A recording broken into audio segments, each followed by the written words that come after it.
अस्सलाम वालेकुम नाज़रीन, इस्लामाबाद में सिंधी न्यूज़ के प्रोग्राम राजधानी टाइम से गॾु हाज़िर आहियां ताराजड़ ऐं मूंसां गॾु आहे जनाब सिकंदर उलिया साहब। वेलकम नाज़रीन, अॼु 4-5 इशूज़ आहिनि जिन ते असां पंहिंजे प्रोग्राम में डिस्कस कंदासीं। सभिनी खां अहम इशू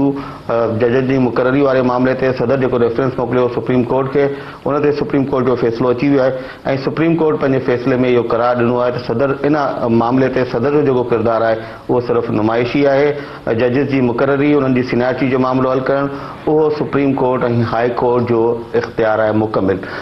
उन सां गॾु ॿियो जेको इशू आहे उहो पाकिस्तान आर्मी में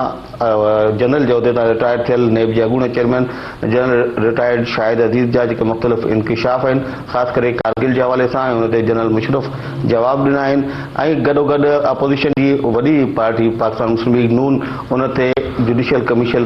ठाहिण जो मुतालबो करे छॾियो आहे। उन ते बि असां ॻाल्हाईंदासूं। ऐं ॿियो इशू आहे सिंध जे हवाले सां लोकल गवर्नमेंट वारो केस जेको सुप्रीम कोर्ट में सुनवाई हेठि आहे। उन में अॼु हिकिड़ी अहम पेशरफ़्त इहा थी त सिंध हुकूमत जे वकील अनवर मंसूर जॾहिं चीफ जस्टिस पारां हिकिड़े मामले जी वज़ाहत लाइ बैरिस्टर ज़मीर घुमरो खां सवाल जवाब कया विया त उन ते हुन एहतिजाज कयो ऐं पंहिंजा दलील ॾियण खां इनकार कंदे हू वेही रहियो पंहिंजी सीट ते। उन खां पोइ हू ॿीहर आयो ऐं उन पंहिंजा दलील त ॾिना, पर जेको अॼोकी सूरत हाल हुई सुप्रीम कोर्ट जी, उन मां लॻे इहो पियो त सिंध हुकूमत खे पंहिंजो जेको केस आहे उन जो दिफ़ा करण में तमामु घणियूं मुश्किलातूं पेश अची रहियूं आहिनि ऐं अॼु सुप्रीम कोर्ट अनवर मंसूर खे इहा हिदायत की आहे त हू सुभाणे वधीक 1 कलाक ताईं पंहिंजा दलील ॾेई सघे थो, पर सुभाणे जे ॾींहं में हू पंहिंजा दलील मुकमिल करे वठे। उन खां सवाइ निगरान हुकूमत जे हवाले सां चौधरी निसार जेको बयानु अॼु ॾिनो पार्लियामेंट हाउस जे ॿाहिरि मीडिया सां ॻाल्हाईंदे, हुन इहो इम्कान ॾेखारियो आहे त हुकूमत ऐं अपोज़िशन विच में शायदि निगरान वज़ीर आज़म ऐं चइनी सूबनि जे निगरान वॾनि वज़ीरनि जे नालनि ते इतफ़ाक़ न थी सघे ऐं अल्टीमेटली इहो फ़ैसिलो वञी इलेक्शन कमीशन ऑफ पाकिस्तान खे करणो पवंदो। इन करे ई हुकूमत ऐं उन जा जेके एतादी आहिनि उहे इलेक्शन कमीशन ते दबाव विझी रहिया आहिनि। सभिनी खां पहिरीं सिकंदर, लोकल गवर्नमेंट वारो केस एतिरे अरसे खां हले पियो। बैरिस्टर ज़मीर घुमरे 6 ॾींहंनि ताईं पंहिंजा दलील ॾिना, हुन में मुख़्तलिफ़ हुन पॉइंट्स उथारिया। हाणे उहे जेके शयूं हुयूं, जेके हुन मामला उथारिया हुआ, उहे असां ॾिसूं पिया त अनवर मंसूर ख़ान जेको 3 ॾींहंनि खां दलील ॾिए पियो, मुख़्तलिफ़ मौक़नि ते सुप्रीम कोर्ट जा जेके हिन बेंच जा मौजूदु जज साहिबान आहिनि, उहे उन्हनि सवालनि जे हवाले सां मुख़्तलिफ़ मामला उथारे रहिया आहिनि। किथे का वज़ाहत आहे त हुन में को सवाल बैरिस्टर ज़मीर घुमरे खां थिए थो, पर अनवर मंसूर जेको हेसि ताईं हुन खां सवाल थिया, किथे बि असांखे इहो नज़र कोन आयो त को मुतमइन कंदड़ माना अदालत खे मुतमइन करे सघे अहिड़ो को जवाबु हू ॾेई सघियो हुजे। अॼोकी जेका सूरत हाल ख़ासि करे सुप्रीम कोर्ट में थी आहे त लॻे ई कोन पियो त सिंध हुकूमत जेको हीउ केस आहे, हिन केस में या त सिंध हुकूमत जा वकील तयारी न आहिनि करे आया या वाकई जेको बैरिस्टर ज़मीर घुमरे जा दलील आहिनि त हीउ सॼो जेको कानून आहे उहो आइन ऐं कानून जे ख़िलाफ़ आहे। इन करे हाणे उन्हनि जे वकीलनि वटि के दलील ई कोन्हे जो उनखे दिफ़ा कनि। बिल्कुलु अता, इन ते असां पाण गम बि ॻाल्हाए चुका आहियूं। असां जेके जंहिं तरीक़ेकार सां ज़मीर घुमरे आर्ग्यूमेंट जो थल ॿधो, उन खां पोइ उन्हनि ते हुननि तफ़सीलात ॾिना ऐं आख़िर में कंक्लूड कयो, उन मां इहो वाज़े हो त एॾो मुश्किल केस ठाहे छॾियो आहे जो सिंध हुकूमत तव्हांखे यादि आहे त हाणे फ़ारूक नसीम खे वेट कयूं।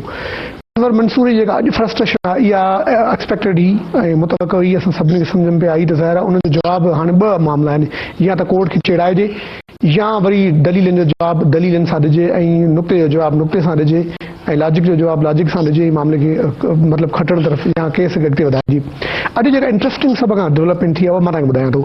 हिननि जो हिकिड़ो आर्ग्यूमेंट रहियो आहे हमेशह सिंध हुकूमत जो त असीं डिविजनल हेडक्वार्टर जेके सिंध जा आहिनि, जेके बि उन्हनि जे अंदरि मेट्रोपॉलिटन कॉर्पोरेशन ठाहियूं आहिनि। फाज़िल अदालत हुन खां इहो पुछियो त कराची जे अंदरि डिविजनल हेडक्वार्टर कहिड़ो आहे? कराची में तव्हांजा 5 ज़िला आहिनि। हिकिड़े तरफ़ तव्हां चओ पिया ज़िला बि आहिनि, ॿिए तरफ़ चओ पिया त तव्हां समूरनि ज़िलनि खे क्लब करे हिकिड़ो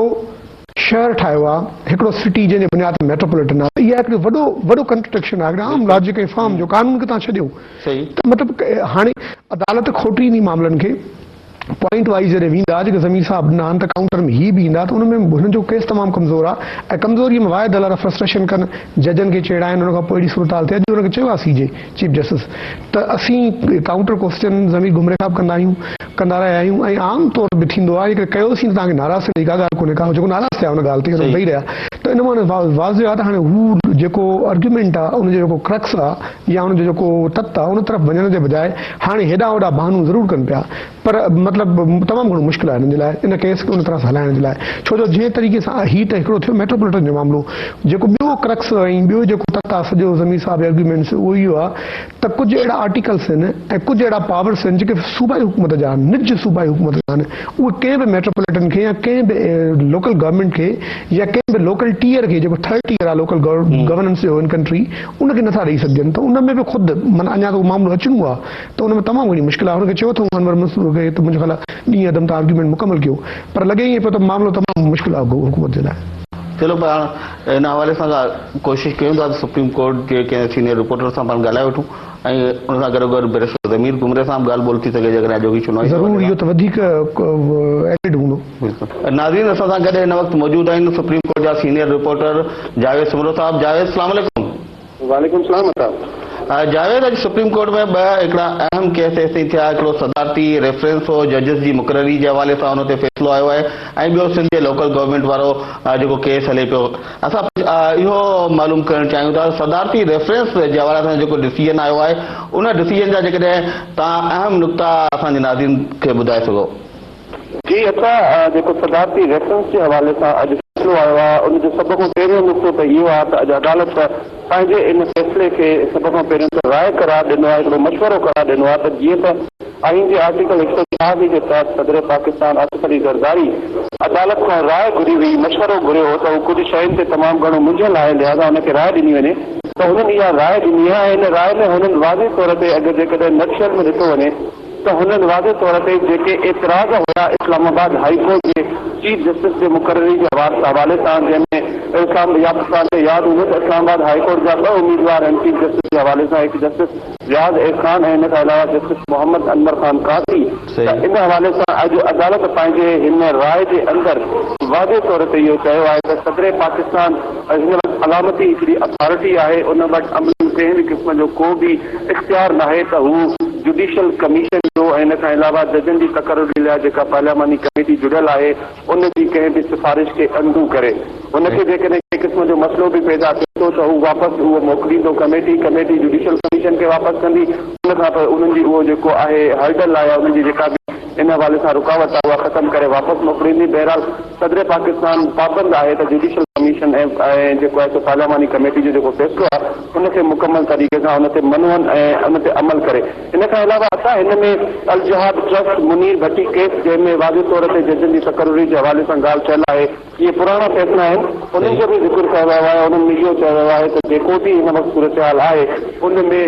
जेका अदालत जो जेको बि हिन वक़्तु आहे ख़ासि तौर ते सुप्रीम कोर्ट जे जजनि जे हवाले सां त सुप्रीम कोर्ट जो जज जेको आहे उहो seniority J point of view ते अपॉइंट थी सघे थो, पर जेकॾहिं अदालतुनि मातहत अदालतुनि में वञिजे, इस्लामाबाद हाई कोर्ट में वञिजे या डिस्ट्रिक्ट कोर्ट ताईं वञिजे,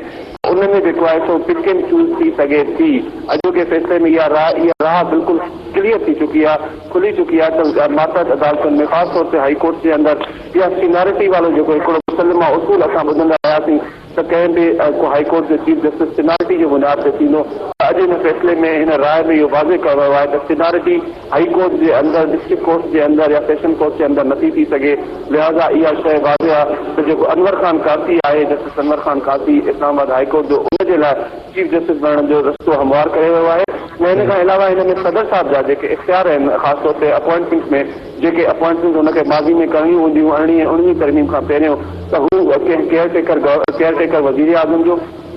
चीफ इलेक्शन कमिश्नर ऐं इन खां अलावा जेके जजिस जी तक़ररी हुई उहे हुनजा इख़्तियार हाणे हुन वटि कोन आहिनि। जावेद, हिकिड़े पासे हाणे सुप्रीम कोर्ट जो डिसीजन आयो आहे ऐं ऐवान सदर पारां जेके सवाल उथारिया विया हुआ उहे बि ज़ाहिर आहे जेका कमीशन पारां मुक़ररियूं थी रहियूं आहिनि, सीनियरिटी जा डिसीजन थी रहिया आहिनि, उन ते सवाल इहे उथारिया विया हुआ। ताज़ो Pakistan bar council, supreme court bar association, उन सां गॾोगॾु पंजाब बार, पंजाब लाहौर हाई कोर्ट जेका बार एसोसिएशन आहे, इन्हनि सभिनी हिकिड़ो गॾियल डिसीजन कयो। तव्हांखे बि इल्मु आहे त उन्हनि चयो त असां जुडिशियल कमीशन में पंहिंजा नुमाइंदा न मोकिलींदासीं, छो त हुते हिकु आहे। त हाणे ओवरऑल सूरत हाल किथां थी तव्हांखे वेंदी नज़र अचे? असां हिन वक़्तु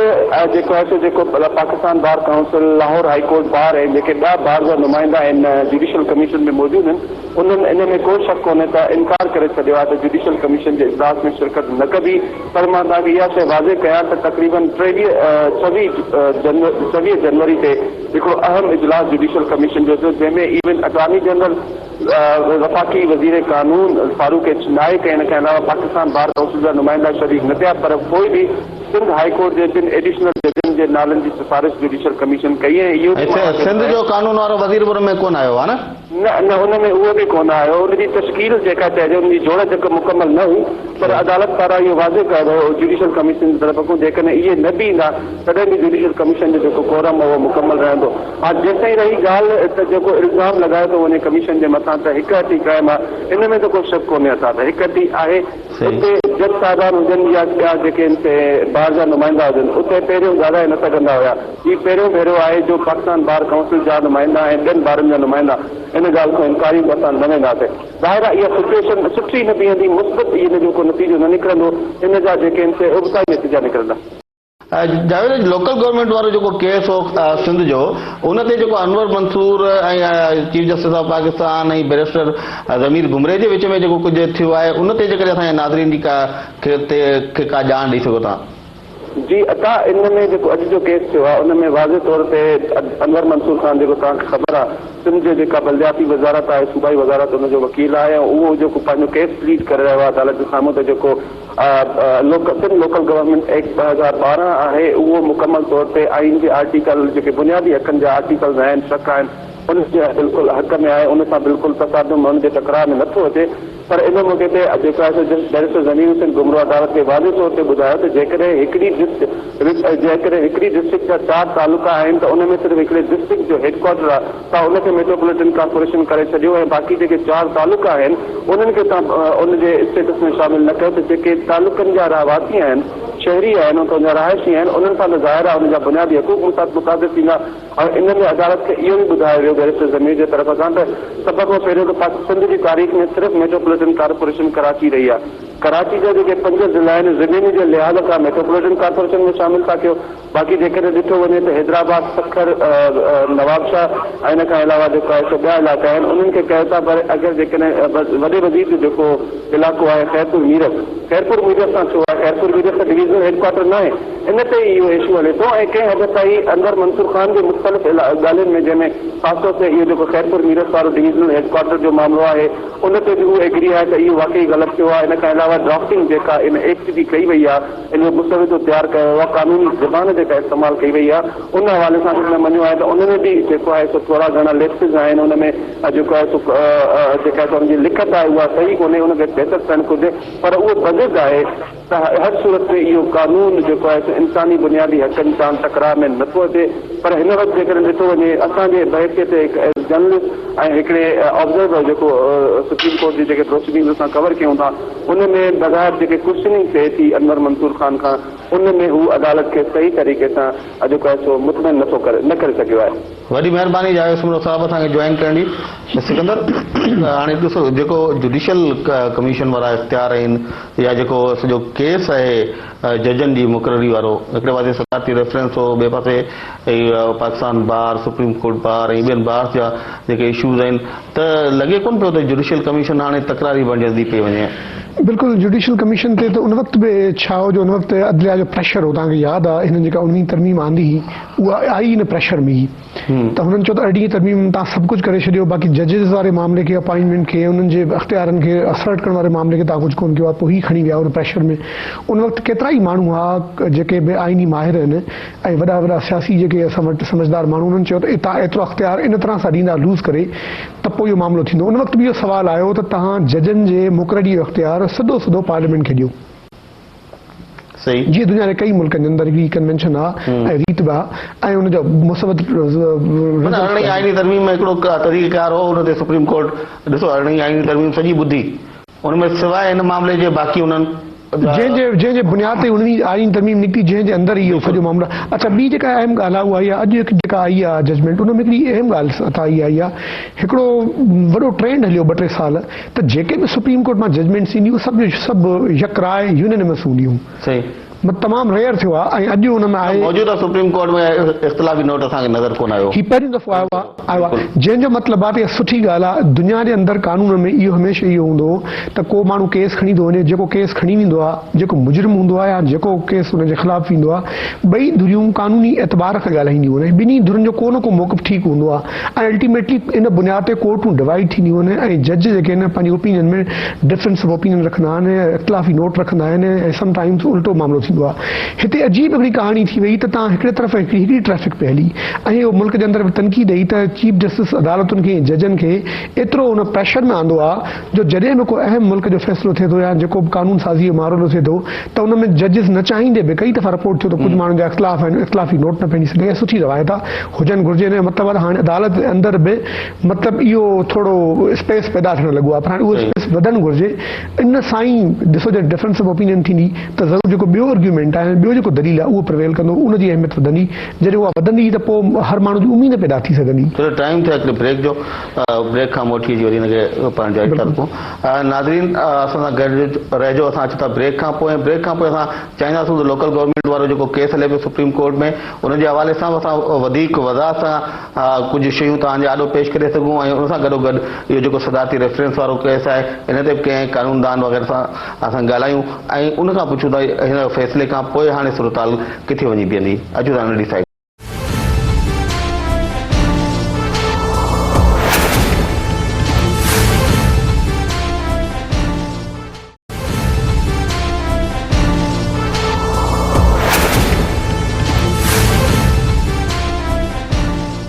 नाज़रीन प्रोग्राम में ॿीहर भरी कार असां ॻाल्हि पे कई सुप्रीम कोर्ट में जेको अॼु सदारती रेफरेंस ते फ़ैसिलो आयो उन हवाले सां ऐं असांखे हाणे जॉइन कयो आहे बलूचिस्तान जे एडवोकेट जनरल जनाब अमानुल्ला कुनरानी साहब। अस्सलाम वालेकुम कुनरानी साहब। वालेकुम सलाम। सर, जेको सदारती रेफरेंस ते अॼु फ़ैसिलो आयो सुप्रीम कोर्ट जो, हिकिड़ो त असां तव्हांजी राय ॼाणणु चाहींदासीं उन फ़ैसिले जे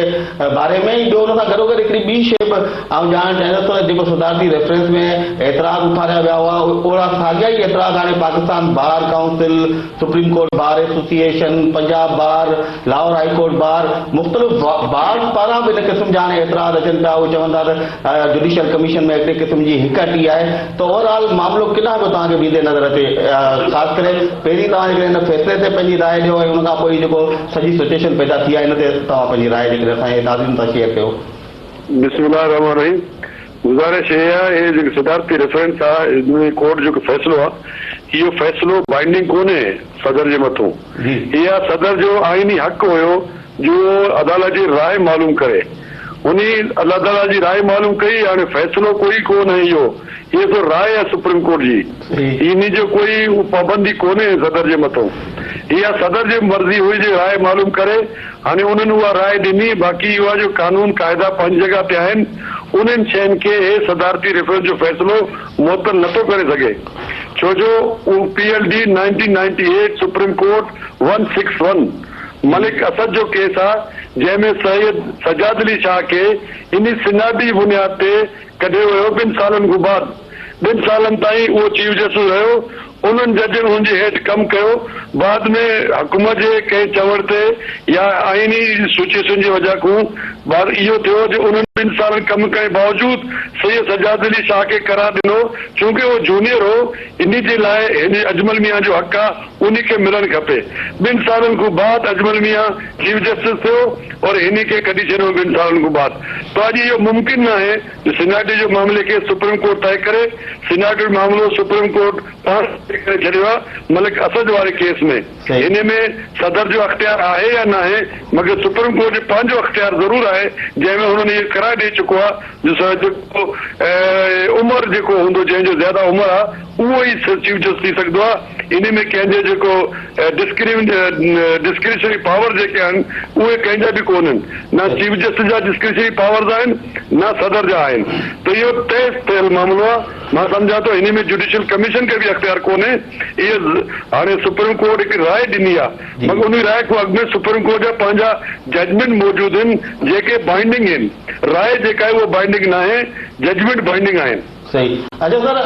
ॿी जेका ॻाल्हि मूं कई त सदर पारां जेके शयूं पंहिंजे रेफरेंस में साम्हूं आंदियूं हुयूं,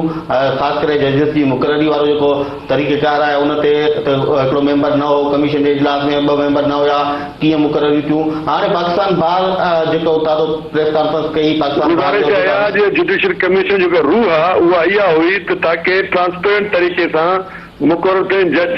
अॻे बि ईअं खुफ़िया तरीक़े सां जज मुक़ररु थींदा हुआ, एजेंसी जे ज़रिए सां, गवर्नर जे ज़रिए सां, पोइ सदर ताईं फाइलूं वेंदियूं हुयूं त माण्हू उन जे मथां एतिराज़ कयो कि बाबा हे खुफ़िया तरीक़े सां न थिए, पब्लिक हियरिंग मिले जीअं अमेरिका में आहे, बाक़ाइदा असेंबली जे अंदरि उहे नाला डिस्कस थींदा आहिनि। जे खणी असां अमेरिका वारो न अपनायोसीं, पार्लियामेंट में जजनि जा नाला नथा डिस्कस थियनि त हिते डिस्कस करणु ज़रूरी हुई जो हिकु जुडिशियल कमीशन ठाहियो अथनि ताकी हुते पैनल अचे। हिते छा था कनि, हिकिड़े माण्हू जो नालो ॾिए थो चीफ जस्टिस, उन ते ई डिस्कस थिए थो, उन खे रिजेक्ट करनि था या कनि था। असूल इहो हुजणु खपे या त तमामु मेंबरनि खे इहो अख़्तियार हुजे, छो जो आइन में इहो शइ लिखियलु कोन्हे,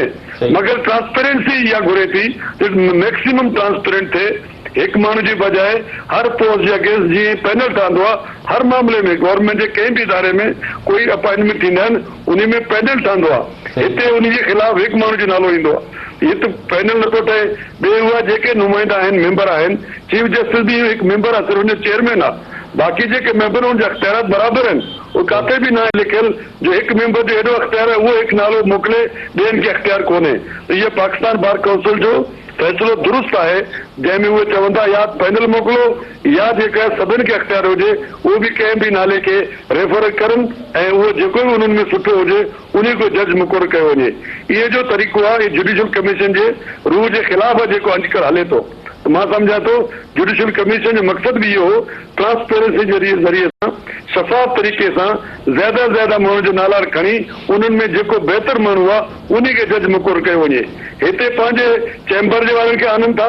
या पंहिंजे रिश्तेदारनि खे आननि था या पंहिंजे दोस्तनि खे आननि था या पंहिंजे ग्रुप वारनि खे आननि था। इहो सिस्टम जज जे लाइ सही न आहे। इन जो मुस्तक़बिल में ख़राब असरात पवंदा। हिन में जेके गैर जानबदार, क़ाबिल, ईमानदार ऐं आइनी कानूनी महारत रखण वारा माण्हू मेरिट ते अचनि, मेरिट जे लाइ ज़रूरी आहे हिकिड़ो कंपेरिज़न हुजणु खपे।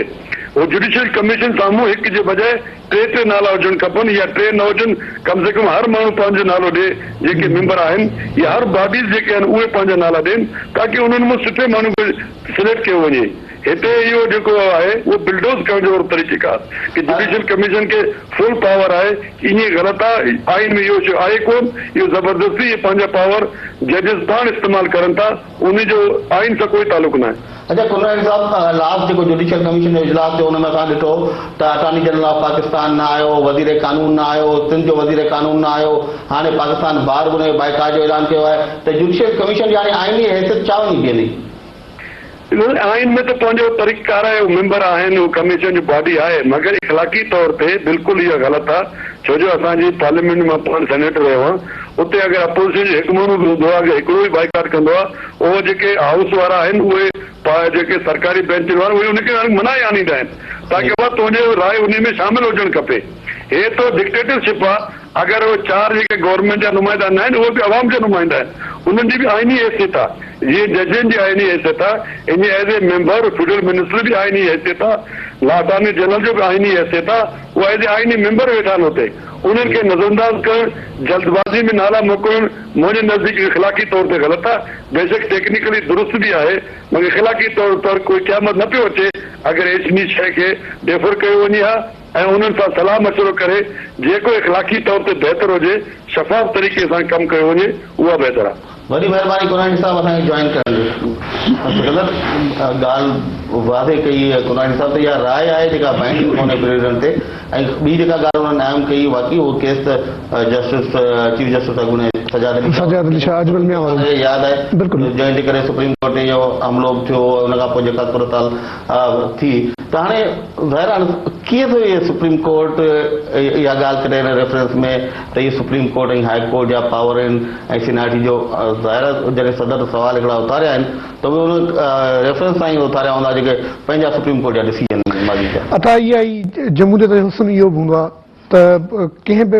इदारे खे कंहिं मामले खे तव्हां ओपन करे छॾियो। सही सुप्रीम जुडिशियल काउंसिल ठही, कई सवाल जवाब थिया, उनखां पोइ होरियां होरियां हिकिड़ो तासर पैदा थियो ऐं पोइ इहा मुरवज थियणु लॻी ॻाल्हि त चीफ जस्टिस सॼे मामले खे सबूताज थो करे, पंहिंजे हथ में रखियो अथसि ऐं हिकिड़ो अथॉरिटेरियन बिहेव थो करे। सही पोइ गवर्नमेंट इहो कयो ऐं बाक़ी सिविल सोसाइटी ऐं बार काउंसिल वग़ैरह ने सॼे मामले खे ओपन कयो।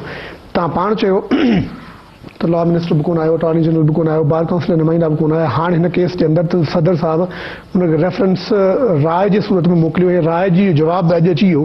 त इन में वाज़े इहो पियो थिए त हाणे जेके बि माण्हू मुतफ़िक़ थी विया आहिनि मुल्क जे अंदरि त कोर्ट इन तरह सां जेको सुप्रीम जुडिशियल काउंसिल जो रूह हो या जजनि जी मुक़ररियूं थियणियूं हुयूं, उन रूह जी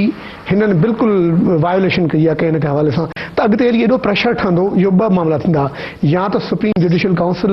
नल एंड वॉइड थी वेंदी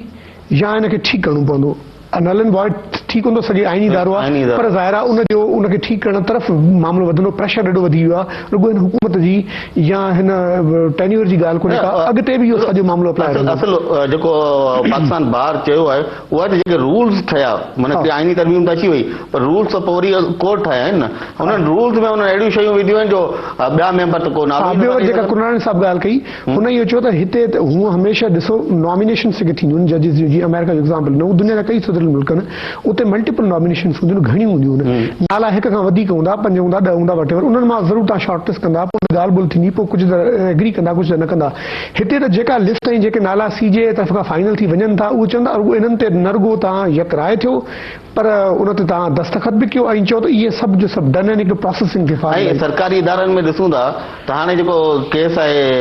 हीअ ओगरा वारो तौक़ीर सादिक वारो, उनमें चवंदा त वज़ीर आज़म में उनजे ख़िलाफ़ रेफरेंस दाख़िल करियो, माना जंहिं इदारे में मुक़ररी आहे सुप्रीम कोर्ट पाण चवे थी त इहो त सेम थियो। हू जेको कोल आहे हज़रत अली जो, हिकु आंगुर खणो था त 3 आंगुर तव्हां पाण ते अचनि। इहो मतिलबु हर इदारे ते सीजे जी, ॾिसो चीफ जस्टिस जी कोर्ट जी इज़त मुल्क में बहाल न करे थी, त हिननि ओवरऑल करप्शन ॿिनि मामलनि ते मेरिटनि जी लताड़ ते ॻाल्हायो, केसिस ॿुधा, कई कम सुठा कया, पर हाणे ॾिसो उहो सेम जॾहिं उसूल पाण ते अचे थो। तव्हांखे यादि आहे महीनो अॻु जेको ही सुप्रीम कोर्ट जे अकाउंट्स ऐं ऑडिट ते प्रॉब्लम हो, जेको हुननि बिल्कुलु, हा, पब्लिक अकाउंट्स कमेटी जेका मुल्क जी टैक्स बॉडी आहे अकाउंट्स जे हवाले सां, हुननि इनकार करे छॾियो यक राय, हुन जो कंदासीं कोन, को प्रॉब्लम हलियो। तव्हां ॾिसो, तव्हां हिकिड़े तरफ़ चओ था त मुल्क जे अंदरि ही सभु मामला हीअं ठीकु थियणु घुरिजनि, हीअ आइनी ज़िमरो आहे ऐं हीअ आइनी कानूनी दाइरो आहे, त उहो तव्हां ते बि अप्लाई थिए थो, रुॻो अकाउंट्स में कोन, जुडिशियल काउंसिल में बि थिए थो। टाइम थियो हिकिड़े ब्रेक जो, ब्रेक खां मोटी पाण चाहींदासीं लोकल गवर्नमेंट वारो जो केस आहे हुन ते जेकॾहिं ज़मीर घुमरे ज़मीर सां ॻाल्हि थिए त वधीक थी वञे। नाज़रीन, असां सां गॾु रहिजो, अचूं था नंढी साई खां पोइ।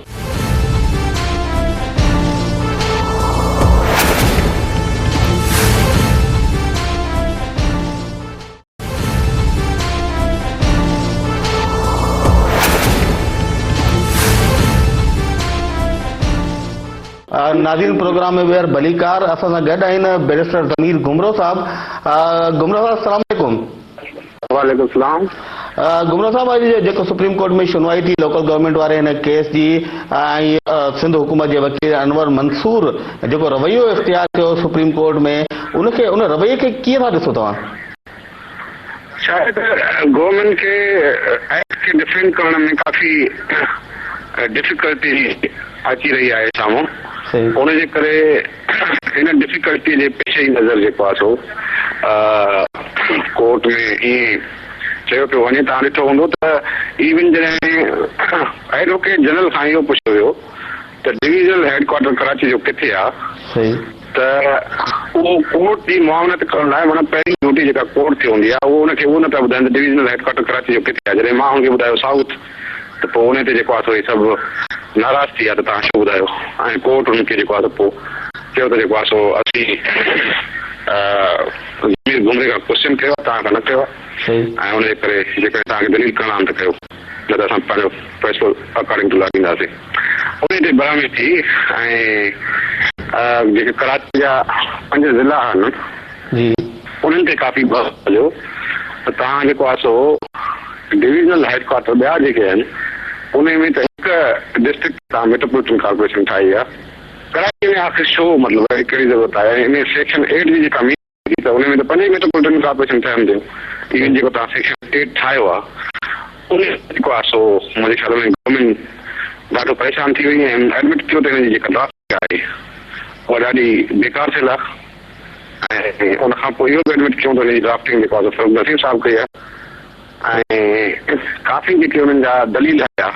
उन में हुननि खे सख़्तु मुश्किलात पेश आई एक्ट खे डिफेंड करण में हुननि जा वेरियस प्रोग्राम्स में ऐं काफ़ी जाइनि ते हुन एडमिट बि कयो जेको आहे ही जेको सेक्शन आहे उहो तव्हां वरी जेको आहे गैर कानूनी करार ॾेई छॾियो सो मुंहिंजे ख्याल में Sindh government is on the back foot ऐं अॻिमें छॾे हल पुलिस वारे खैरपुर के मेट्रोपॉलिटन करार ॾियण वारे इशू ते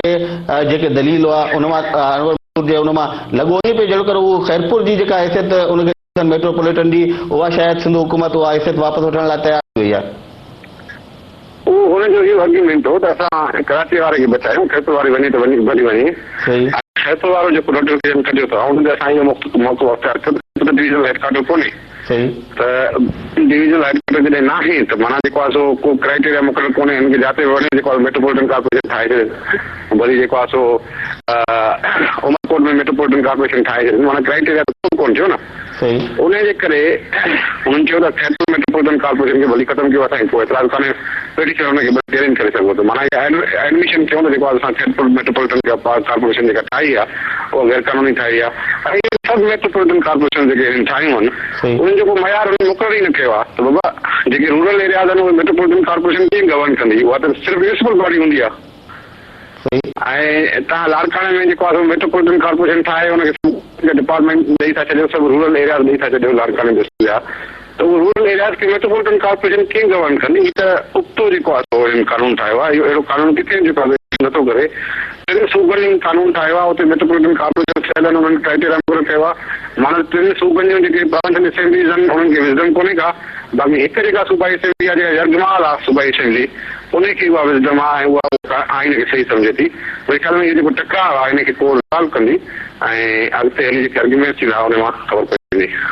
अच्छा सुप्रीम कोर्ट को टाइम फ्रेम हाणे मुक़ररु करे पई छो त अनवर मंसूर खे अॼु पंहिंजा दलील मुकमिल करणा हुआ अॼु न कया सुभाणे वधीक हुनखे 1 कलाक मिलियो आहे उनखां पोइ फरूक नसीम जेको आहे उहो पंहिंजा दलील ॾींदो पोइ एडवोकेट जनरल ॾींदो त को टाइम फ्रेम अञा ताईं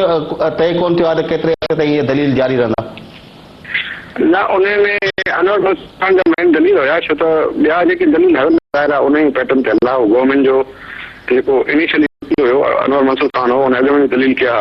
मुंहिंजे दलीलनि खां अॻु में जेको आहे सो उन्हनि दलील कुझु कया हुआ त उन जा ई बेसिक जेके दलील आहे उन्हनि जे बेसिस ते जेको आहे आर्ग्यूमेंट्स कंदा ऐं उहे ज़ाहिर आहे त उन आर्ग्यूमेंट जॾहिं करे छॾिया आहिनि लाइन जेको पेश करे छॾी आहे त बाक़ी उहे एडिशनल जेके दलील कंदा त उन्हनि जी रोशनी में कंदा ऐं उहो वधीक टाइम जेको आहे कोर्ट उनखे एतिरो मुंहिंजे ख्याल में न ॾींदी उनजे करे हीउ फ़ैसिलो जेको आहे सो मुंहिंजे ख्याल में जल्दी में ही केस फाइनल थींदो ऐं फ़ैसिलो ईंदो चलो वॾी महिरबानी गुमरो साहब सिकंदर हाणे सूरताल ॾिसो पिया बिल्कुलु उहा ई सूरताल डेवलप थी आहे जेका असीं चवंदा हुआसीं त पीपल्स पार्टी जा दोस्त नाराज़ थींदा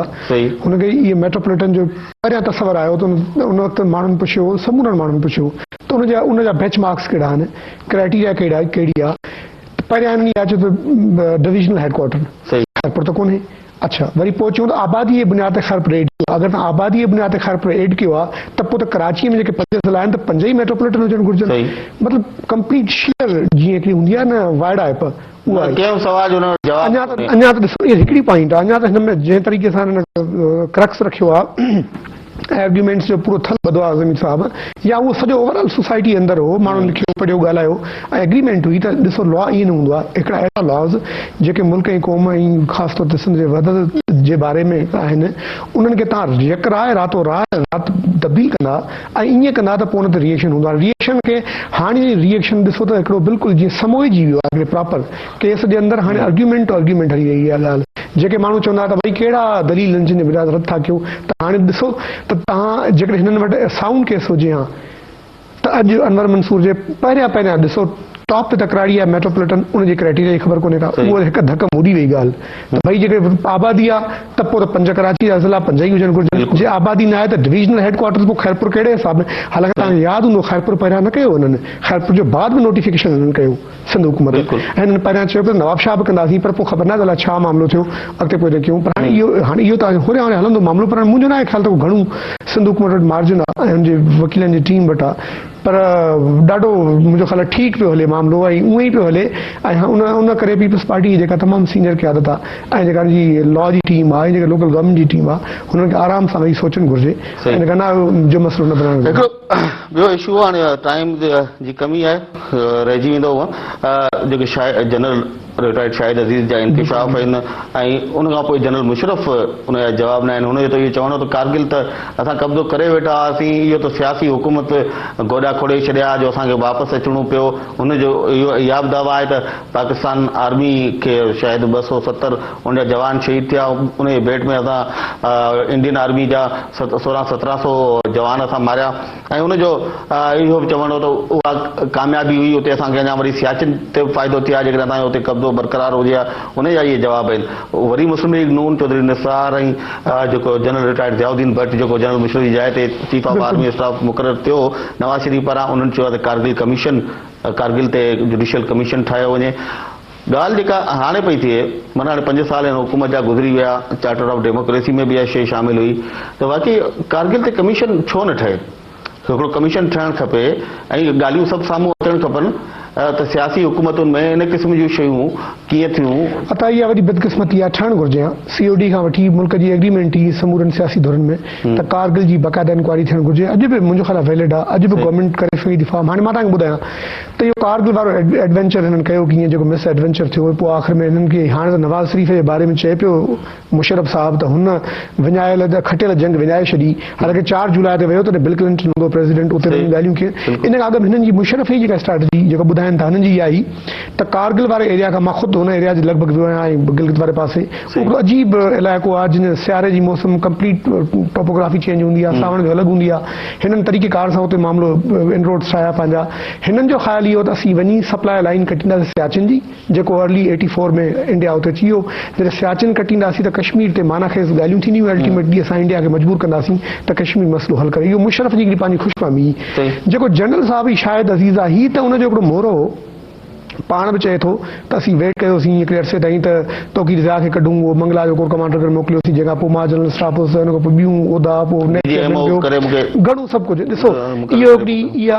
जेकॾहिं इन सॼी डिज़ाइन मां साबित छा थियो, हिन त 2 ॻाल्हियूं थियूं। हिकिड़ो इहो त नवाज़ शरीफ़ जे टेक ओवर खां अॻु में प्लान हो आर्मी वटि त टेक ओवर कंदासीं, बिल्कुलु, छो जो आर्मी जो ख़्याल हो त हीउ बिल्कुलु ठीकु कोन्हे, को माण्हू 3 आर्मी चीफ नवाज़ शरीफ़ न हटाया त प्लान हो। ऐं नंबर 2 अच्छा इन पॉइंट ते नंबर ॿी कारगिल जे पॉइंट ते इंडिया कमीशन ठाही, हुन रिपोर्ट पब्लिक करे छॾी। ठहणु घुरिजे कमीशन ऐं हिकु दफ़ो त फ़ौजनि सां हिसाब किताब थियणु घुरिजे। अञा ताईं ॾिसो हाणे 2 हफ़्ता अॻु बल्कि बॉर्डर ते प्रॉब्लम थियणु लॻा, हिकदमि जेका 12-13 साल अॻु सूरत हाल हुई उहा हिकदमि रिवाइव थियणु लॻी। मतिलबु इहो उहा मतिलबु ईअं फील पियो थियो। हालांकि 2004 खां वठी बिल्कुलु बॉर्डर पीसफुल हो, सभु कुझु हो ऐं अचानक हिनखे अलाए कहिड़ो शौक़ु थो जागे, बिल्कुलु अचानक हिनखे अलाए कहिड़ो शौक़ु थो जागे। हुन खां पोइ मामिलो हले थो। अञा ताईं इंडिया सेंट्रेड दुश्मनी, हालांकि इंडिया जेको नई जेके पैराडाइम्स आहिनि सिक्योरिटी पैराडाइम्स, हाणे ॾिसो न पाकिस्तान आर्मी नओं ग्रीन बुक जेको आयो उन में त इंटरनल सिक्योरिटी हुननि पंहिंजे मुल्क जे अंदरि थ्रेट करार ॾिनो आहे। इन में लॻे थो त इंडिया जे पारां वरी का शरारती आहे, जीअं ई उहो ग्रीन बुक जा डिटेल्स साम्हूं आया। न, ही इंडिया जे पारां शरारती जी ॻाल्हि कोन्हे। ही पाकिस्तानी जनरल्स जेके आहिनि इहे जॾहिं रिटायर थींदा आहिनि इहे 2 कम कंदा आहिनि रिटायरमेंट खां। हिकु त ॾाढी रखंदा आहिनि, नंबर ॿियो हज उमरो कंदा ऐं नंबर 3 वञी तबलीगी मामिलो कंदा आहिनि। आख़िर में हिननि खे अमेरिका जी दुश्मनी ऐं इस्लाम ते वार ऐं जंग सभु कुझु यादि ईंदो आहे। तव्हां ॾिसो न शाहिद अज़ीज़ बेड़ियूं ख़बरूं पियो करंदी अमेरिका जी डिज़ाइन, भई अमेरिका जी डिज़ाइन ॾिसो रूस जे ख़िलाफ़ तॾहिं फ़ौजी आमिर वेठो, उन सभु कुझु कयो ऐं हिन भेरे 9/11 खां पोइ आमिर वेठो, उन अमेरिका जो सॼी एजेंडा ते कमु कयो। न, इहो त ॾिसो आर्मी जे अंदरि हिकिड़ो कमांड एंड कंट्रोल आहे, उहा क़यादत वेही तय कंदी आहे। जीअं वारनि टे जो तय कयो मुशरफ, उहो अञा ताईं कंटिन्यूड आहे, जनरल क्यानी बि कयो वेठो आहे। अॻिते बि इहो मामिलो आर्मी जे अंदरि ईअं त न आहे जो ऑफिसर डिफरेंस ऑफ ओपिनियन जो। इहो थी सघे थो त को एॾो जनरल आहे जेको बाज़मीर आहे ऐं ॻाल्हि खे नथो मञे त हू फ़ौज तां रिटायरमेंट करे ऐं हलियो अचे सिविल लाइफ जे अंदरि। हाणे मुंहिंजो जेको ख़्यालु आहे त हाणे जनरल साहब हिकु त पंहिंजी आख़िरत ऐं आक़िबत साणण जे चकर में सॼी पंहिंजी सर्विस पूरी कई, पोइ चेयरमैन नेब जो उहिदे जा मज़ाब सभु कुझु कयो ऐं हाणे लॻे ईअं थो जनरल कादर वांगुरु या जनरल सरोई वांगुरु या ॿियनि जनरल्स वांगुरु हिनखे बि शौक़ु पैदा थियो सियासत में अचां। सियासत में अचण तरीक़ेकारी वारा अॻु फ़ौजनि खे घटि वधि ॻाल्हायो, उन खां पोइ माफ़ियूं तलाफ़ियूं कयो, सभु कुझु वठी चयो त बाबा मुल्क जे अंदरि जमहूरियत मुस्तकम थियणु घुरिजे। उन जे बदिले में थींदो इहो जो कंहिं न कंहिं पार्टी में शमूलियत कंदा ऐं का टिकट मिलंदी ऐं अलाह ख़ैर सलाह। इन खां वधीक को सीन कोन्हे। अचण बदकिस्मती आहे त त सॼो मुल्क जो बेड़ो तव्हां गरक कयो ऐं गरक करे आख़िर में चइबो आहे गलती थी माफ़ी ॾियो त माफ़ी ईअं त कोन आखिरी इशू जेको हाणे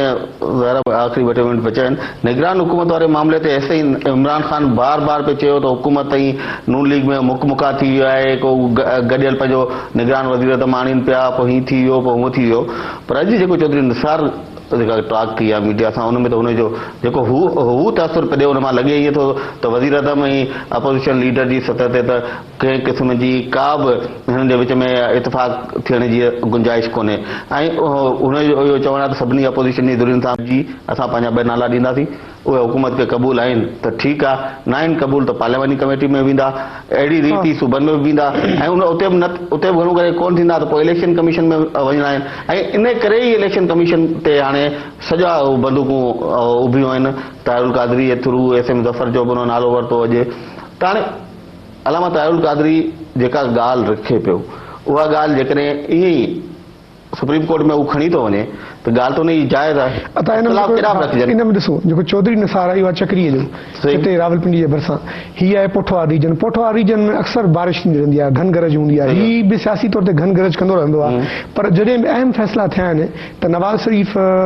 चौधरी निसार जी राय खे सेट असाइड बि कयो आहे ऐं ख़ामोश बि करायो आहे हीअ जेको हिन वक़्तु मामिलो थी रहियो आहे इहो इन बिटवीन आहे नवाज़ शरीफ़ ऐं प्रेसिडेंट ज़रदारी ऐं इहे ॿई धुरियूं जीअं चीफ इलेक्शन कमिश्नर जो मामिलो हुननि ख़ुशि असलूबीअ सां हल कयो क़तल न चाहींदा त मामिलो थी इहो थियो जेकॾहिं सफ़ा एॾी डिसएग्रीमेंट थी बि वई त बि हिकिड़ो रस्तो आहे जेको 20 तरमीम ॾिनो आहे उनजे अंदरि हीअ न कयूं त नाला ॾींदा पोइ पार्लियामेंट कमेटी ॾींदा कमेटी में न थिया त पोइ अॻिते चीफ इलेक्शन कमिश्नर को बि नालो पिक एंड चूज़ करे खणी ॾेई सघे थो पर हाणे ॾिसो उहो ठीकु आहे थी सघे थो नवाज़ शरीफ़ ऐं सदर ज़रदारी विच में कोई इतफ़ाक़ थी वञे हिन खां इनकार कोन्हे पर ॻाल्हि इहा आहे त अलामा ताहिरुल कादरी इलेक्शन कमीशन जी जोड़ जग ते जेके एतिराज़ रखिया आहिनि उहे एतिराज़ त जाइज़ था लॻनि न उहे एतिराज़ जाइज़ बि आहिनि पर अलामा ताहिरुल कादरी जो पहिरियों हिकिड़ो ॿियो बि कमु कयो आहे हुन चयो आहे त मां सुप्रीम कोर्ट में पिटीशन खणी थो वञा जंहिंजे अंदरि मां इलेक्शन कमीशन जी उहो थो चए मां तहलील न सिर्फ़ु तश्कील जी ॻाल्हि थो कयां ऐं हिनखे हीअं थियणु घुरिजे हुनजो एतिराज़ चीफ इलेक्शन कमिश्नर खां वधीक चइनी सूबनि जे मेंबरनि ते आहे ऐं जेको कई माण्हुनि खे एतिराज़ आहे ऐं हाणे पाण वकील ॿिया खणी ईंदो केस उन में आर्ग्यूमेंट ज़रूरु प्लीड कंदो पर इलेक्शन कमीशन जेका आहे उन जेको आइनी हिसाब किताब आहे उनखे जेकॾहिं तव्हां को मेंबर हटायो था त अगेन तव्हां जुडिशियल जेका सुप्रीम जुडिशियल काउंसिल ओॾे खणी ईंदा त उहो को तरीक़ेकार न पर हू त चए थो त आइनी तौरु मुक़रर ई कोन थिया आहिनि त पोइ असां वरी हुनखे हटाइण लाइ आइनी तरीक़ो इख़्तियार करणी ज़रूरी इहो त अलामा साहिब जो आर्ग्यूमेंट आहे हालांकि गवर्नमेंट जो जेको आर्ग्यूमेंट आहे हा सभु को करिणो आहे पर इहो हाणे हू चए पियो त मां खणी थो अचां कोर्ट इहो ख़ुदि वरी कोर्ट में ईंदो इहो केस चलो वरी महिरबानी तव्हांजी नाज़रीन तव्हां जे साम्हूं हिन वक़्त जी जेका सूरत हाल आहे वफ़ाक़ी गादी वारे शहर में जेके मुख़्तलिफ़ इशूज़ हिन वक़्तु हलनि पिया उन्हनि ते असां तव्हांखे आगाह कयो उन ते मुख़्तलिफ़ तजियाब तव्हांजे आॾो पेश कया सुभाणे साॻे टाइम ते कुझु नवनि इशूज़ सां ॿीहर हाज़िर थींदासूं तेसिताईं असांखे ॾींदो इजाज़त।